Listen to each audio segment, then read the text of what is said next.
छोटी छोटी खुशी का आनंद लें। एक दिन एक प्रोफेसर अपनी क्लास में आते ही बोला, चलिए सरप्राइज टेस्ट के लिए तैयार हो जाइए। सभी स्टूडेंट्स घबरा गए। कुछ किताबों के पन्ने पलटने लगे तो कुछ सर के दिए हुए नोट्स जल्दी जल्दी पढ़ने लगे। पेपर बांट दिए गए। ठीक है, अब आप पेपर देख सकते हैं, प्रोफेसर ने निर्देश दिया। अगले ही क्षण सभी क्वेश्चन पेपर को निहार रहे थे।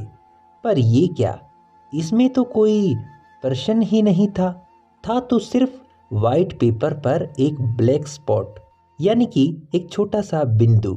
ये क्या सर, इसमें तो कोई क्वेश्चन ही नहीं है, एक छात्र खड़ा होकर बोला। प्रोफेसर बोले, जो कुछ भी है आपके सामने है, आपको बस इसी को एक्सप्लेन करना है और इस काम के लिए आपके पास सिर्फ 10 मिनट है। चलिए शुरू हो जाइए। स्टूडेंट्स के पास कोई चारा नहीं था। वे अपने अपने आंसर्स लिखने लगे। समय खत्म हुआ। प्रोफेसर ने आंसर शीट कलेक्ट की और बारी बारी से उन्हें पढ़ने लगे। लगभग सभी ने ब्लैक स्पॉट को अपनी अपनी तरह से समझाने की पूरी कोशिश की थी, लेकिन किसी ने भी उस स्पॉट के चारों ओर मौजूद वाइट स्पेस के बारे में बात ही नहीं की थी।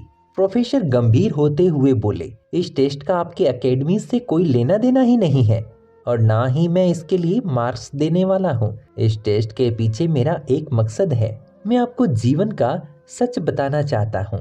देखिए, इस पूरे पेपर का 99% हिस्सा सफ़ेद है, लेकिन आप में से किसी ने भी इसके बारे में नहीं लिखा और अपना 100% आंसर सिर्फ उस एक चीज़ को एक्सप्लेन करने में लगा दिया, जो मात्र 1% है। और यही बात हमारी लाइफ में भी देखने को मिलती है। समस्याएं हमारे जीवन का एक छोटा सा हिस्सा होती है, लेकिन हम पूरा ध्यान इन्हीं पर लगा देते हैं। कोई दिन रात अपने लुक्स को लेकर परेशान है, तो कोई अपने कैरियर को लेकर चिंता में डूबा हुआ है, तो कोई और बस पैसों का रोना रोता रहता है। हम क्यों नहीं अपनी ब्लेसिंग्स को काउंट करके खुश होते हैं? क्यों नहीं हम पेट भर खाने के लिए भगवान को थैंक्स कहते हैं? और क्यों नहीं अपनी प्यारी सी फैमिली के लिए शुक्रगुजार होते हैं? क्यों नहीं हम लाइफ की उन 99% चीज़ों की तरफ ध्यान देते हैं जो सचमुच हमारे जीवन को अच्छा बनाती है? आइए, आज से हम जीवन की प्रॉब्लम्स को ज़रूरत से ज़्यादा सीरियसली लेना छोड़ें और जीवन की छोटी छोटी खुशियों को एंजॉय करना सीखें। यही जीवन का सच है। तभी हम जिंदगी को सही मायने में जी पाएंगे। दोस्तों, ये कहानी आपको कैसी लगी? हमारी कहानियों के बारे में आप अपना सुझाव ज़रूर दीजिएगा और अच्छी लगी तो हमारे छोटे से चैनल को सब्सक्राइब ज़रूर कीजिएगा। नमस्कार।